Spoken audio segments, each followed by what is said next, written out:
दोस्तों इससे पिछली वीडियो में मैंने आपको बहुत सारे व्हाट्सएप इमोजीज का यूज, उनका मतलब और उनकी मीनिंग आपको बताई थी। दोस्तों ये उसी वीडियो का एक सीक्वल है। दोस्तों क्योंकि वो वीडियो बड़ी हो जाती है इसलिए मैंने उस वीडियो को पार्ट्स में डिस्ट्रीब्यूट कर दिया। तो दोस्तों ये वीडियो देखने के बाद आप वो पार्ट जरूर देखिएगा। आप तमाम ही व्हाट्सएप पे यूज होने वाले इमोजीज का मतलब और उनका यूज जान सकेंगे। दोस्तों ये यम वाला इमोजी आप जब भेज सकते हैं जब कोई खाने पीने की बात हो रही हो या आप किसी यमी फूड का जिक्र कर रहे हो। दोस्तों ये वाला इमोजी आप यूज कर सकते हैं जब आप किसी बात से बहुत ज्यादा डिसअपॉइंटेड हुए हो, यानी कि आपका दिल टूटा हो या फिर आप किसी बड़ी परेशानी मुसीबत से निकले हो और अब आप इस तरह का फेस बना रहे हैं जिसमें आपका पसीना भी टपक रहा है लेकिन आपको रिलीफ मिल चुका है थोड़ा सा। दोस्तों ये नाम से ही जाहिर है क्राई, ये आप किसी सैड बात पे, किसी रोने वाली बात पे आप ये इमोजी सेंड कर सकते हैं।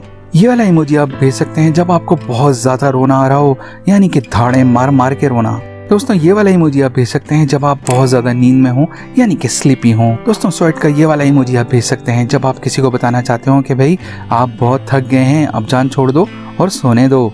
दोस्तों ये वाला इमोजी आप भेज सकते हैं जब आपको ठंडे पसीने आ रहे हो, यानी कि कोल्ड स्वेट, यानी कि कोई बहुत परेशानी की बात हो जिसका आपके मन में डर हो कि ये हो गई तो क्या होगा। इसका मतलब है फेयरफुल, यानी कि आपको किसी चीज का, किसी अनहोनी का खौफ है। दोस्तों किसी भी चीज से अगर आपकी चीखें निकल जाएं, चाहे वो किसी के खौफ से या चाहे वो किसी बुरी बात से, ये वाला इमोजी यूज कर सकते हैं। दोस्तों ये वाला इमोजी है वेरी, यानी कि जब आप ओवरवेल्म हो जाएं, किसी परेशानी को, किसी टेंशन को, किसी मुसीबत को आप हैंडल नहीं कर पा रहे हो और आपके बस से चीजें बाहर निकल रही हो, तो आप ये वाला इमोजी भेज सकते हैं। टायर्ड फेस, दोस्तों ये वाला इमोजी भी आप भेज सकते हैं जब आप बहुत ज्यादा थके हुए हो, चाहे वो किसी फिजिकल मुशक्कत से या फिर दिमागी तौर पे, तो आप ये वाला इमोजी यूज कर सकते हैं। दोस्तों ये वाला इमोजी होता है परसिवियर का, यानी कि किसी बहुत बड़ी मुसीबत का मुकाबला करके आप उसमें से बच के निकल गए हैं, चाहे वो कोई बीमारी हो, कोई हर्डल हो या कोई बहुत मुश्किल एग्जाम, तो आप ये इमोजी भेज सकते हैं।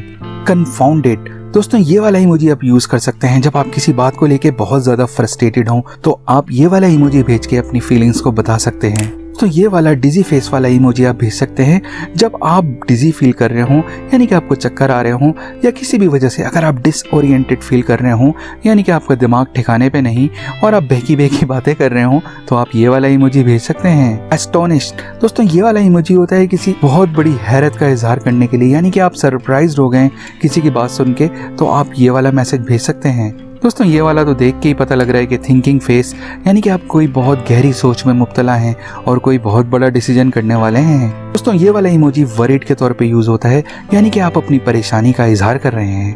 दोस्तों ये वाला इमोजी कहलाता है एंगिश्ड, ये आप जब सेंड कर सकते हैं जब आप किसी बहुत बड़ी परेशानी में मुब्तला हो या आप किसी वरी का इजहार कर रहे हो या आप किसी को ये बताना चाह रहे हो कि भाई बहुत बुरा होने वाला है, तो आप ये वाला इमोजी भेज सकते हैं। दोस्तों ये वाला इमोजी होता है हश्ड का, इसका मतलब है कि किसी चीज को देख के आपका मुंह हैरत से खुला का खुला रह गया।